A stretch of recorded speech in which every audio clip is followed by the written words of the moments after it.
Hi friends, యూట్యూబ్లో వీడియోలు చేయడం అంటే అంత ఈజీ కాదు. అలాగే మన కష్టం వృధాగా పోకూడదు అంటే వీడియోస్ ఎప్పుడు పడితే అప్పుడు పెట్టేయకూడదు. మన వీడియోస్ అందరూ ఏ టైంలో చూస్తున్నారనేది మనం ఇక్కడ అబ్జర్వ్ చేసినట్టయితే స్టూడియో యాప్ ఓపెన్ చేయాలి. అక్కడ చేసిన తర్వాత మనకి రైట్ సైడ్ లో ఆడియన్స్ ఉంటుంది కదా, ఆడియన్స్ అయితే ఓపెన్ చేయాలి. ఇక్కడ మీరు చూస్తున్నట్టుగా అయితే సండే టు సాటర్డే 1 వీక్ వరకు షెడ్యూల్ అయితే ఉంటది. టైమింగ్స్ డైలీ 24 అవర్స్ కదా, 24 అవర్స్ ఉంటది. 24 అవర్స్ లోనే మన సబ్స్క్రైబర్స్ ఏ టైంలో ఖాళీగా ఉండి మన వీడియోస్ చూస్తున్నారనేది డార్క్ కలర్ చూసారుగా బ్లూ, ఆ డార్క్ కలర్ బ్లూ లో ఉన్నప్పుడే మన వీడియోస్ అప్లోడ్ చేయాలి. బాగా లైట్ కలర్ లో ఉన్నది ఫ్యూ వ్యూవర్స్ అన్నమాట. అక్కడ మెనీ వ్యూవర్స్ అనేది మనకి అది మనం ఎక్కువగా ఉన్నదే మనం యూజ్ చేసుకుంటే మన వీడియోస్ అయితే వైరల్ అవుతాయి, మంచిగా అయితే మీకు అర్థమైందని అనుకుంటున్నాను. చూసారు కదా. అలాగే మరొక విషయం, ఏ డివైస్ నుంచి మనం వీడియోస్ ఎక్కువగా చూస్తున్నారనేది గమనించినట్టయితే అది కూడా కొత్తగా అయితే చూపిస్తుంది యూట్యూబ్ స్టూడియోలోని.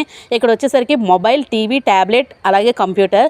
మొబైల్ ద్వారా ఎక్కువ పర్సెంటేజ్ అయితే చూస్తారు. అది కూడా మొబైల్ ద్వారా ఎక్కువ చూస్తున్నారు, ఆ పర్సెంటేజే ఎక్కువ ఉంది. మనం అన్ని విధాలుగా టాలీ చేసుకొని అనలిటిక్స్ చూసుకుంటూ మన వీడియోస్ చేస్తే మంచిగా అయితే వీడియోస్ వైరల్ అవుతాయి.